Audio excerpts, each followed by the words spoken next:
Alors bonjour à tous et je vous souhaite la bienvenue dans mon jardin culinaire, donc j'espère que vous allez bien.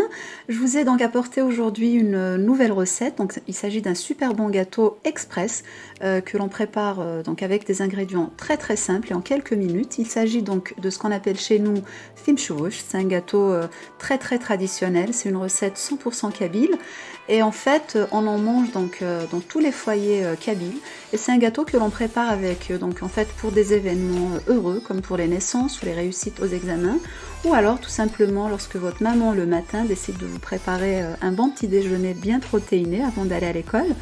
Donc moi aujourd'hui j'ai décidé de lui apporter un nouveau visuel à cette recette très ancestrale pour la rendre un peu au goût du jour. Donc j'espère que vous allez aimer le nouveau visuel. Donc restez avec moi jusqu'à la fin de cette recette afin que je vous livre tous les secrets pour bien réussir ce gâteau. Et donc avant de passer aux ingrédients, je vous invite, si vous ne l'avez pas encore fait, à vous abonner donc à ma chaîne en cliquant tout simplement sur le bouton en bas à droite de votre écran, donc sur le bouton s'abonner. Et donc, je vous retrouve tout de suite pour la liste des différents ingrédients et pour la façon dont on va réaliser donc notre super gâteau ou alors, comme on l'appelle chez nous, Thimschuwush. Alors donc, on aura besoin de 6 œufs donc au total. On a également besoin donc d'huile, donc 2 cuillères à soupe d'huile d'olive et 1 cuillère à soupe d'huile de tournesol. Vous pouvez aussi mettre 3 d'huile d'olive ou 3 de tournesol. On aura besoin de 2 cuillères à soupe bombée de semoule fine et 1 cuillère à soupe bombée de farine. Donc j'insiste sur le fait qu'elle soit bombée. On aura également besoin de sel, donc j'ai mis un peu moins d'une petite cuillère, là le choix vous revient. On aura besoin d'un paquet de levure chimique, d'un paquet entier. Et moi ce que j'aime bien mettre dans ce gâteau, donc je mets du zeste de citron, mais ça c'est facultatif. Donc voilà tout ce dont on aura besoin, donc je vous ai dit c'est vraiment des ingrédients très très simples. Et bien sûr on aura besoin d'un batteur électrique, bien d'un fouet également, hein. Vous pouvez utiliser un fouet et d'un saladier. Donc la première chose que je fais, je commence donc par casser mes œufs dans le saladier. Une fois que j'ai cassé mes œufs, donc je vais commencer à les battre et l'idée c'est de bien les battre jusqu'à ce que le mélange devienne un peu mousseux ou un peu blanchâtre. L'idée ce n'est pas non plus qu'il soit trop mousseux, mais il faut quand même bien les battre parce qu'en fait c'est ça qui va donner de la légèreté justement à ce gâteau. Donc c'est là le secret justement de la réussite de ce gâteau qu'on appelle le Thimschuwush. Donc ici ce que je viens faire, donc je vais commencer par d'abord mélanger donc la levure à mon mélange semoule plus farine. Donc je mélange tout ça ensemble.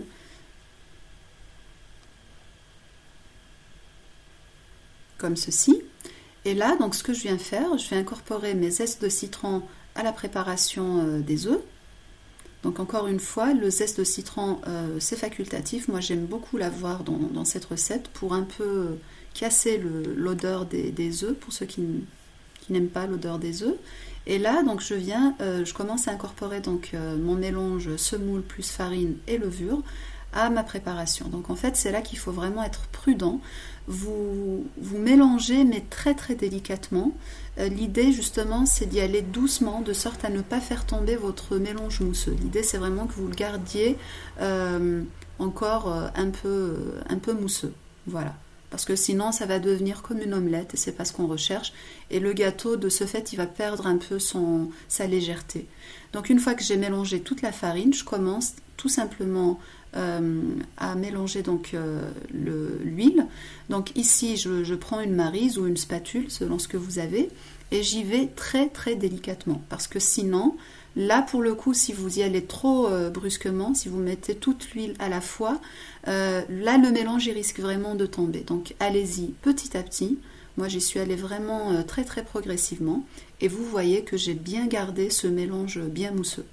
Une fois que j'ai fini, donc c'est là la petite, disons, nouveauté que j'apporte à cette recette. Donc traditionnellement, on la verse tout simplement dans une casserole ou dans une poêle.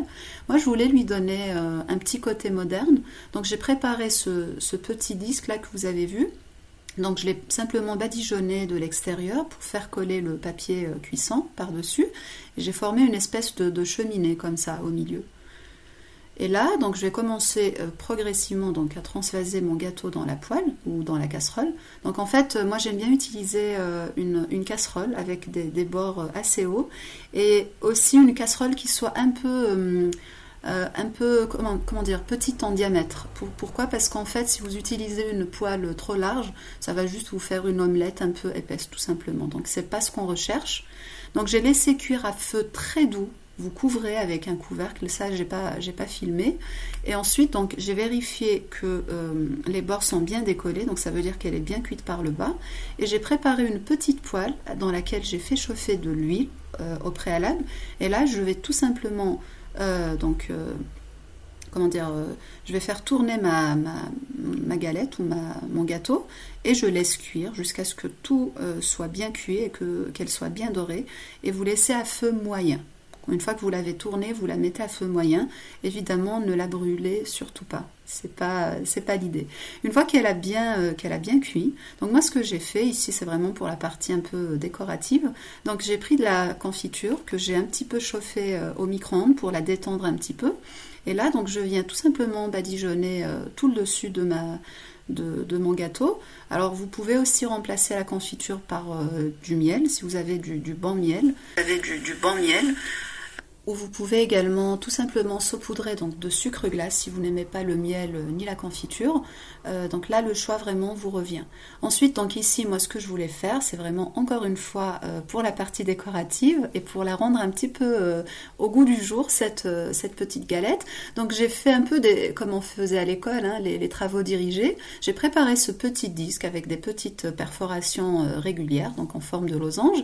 Et là, je viens saupoudrer donc avec des pistaches, encore une fois parce que je les avais chez moi, mais vous pouvez très bien le faire avec de la noix de coco râpée ou bien avec du sucre glace par exemple. Donc voilà, moi j'ai fait ça avec de la pistache.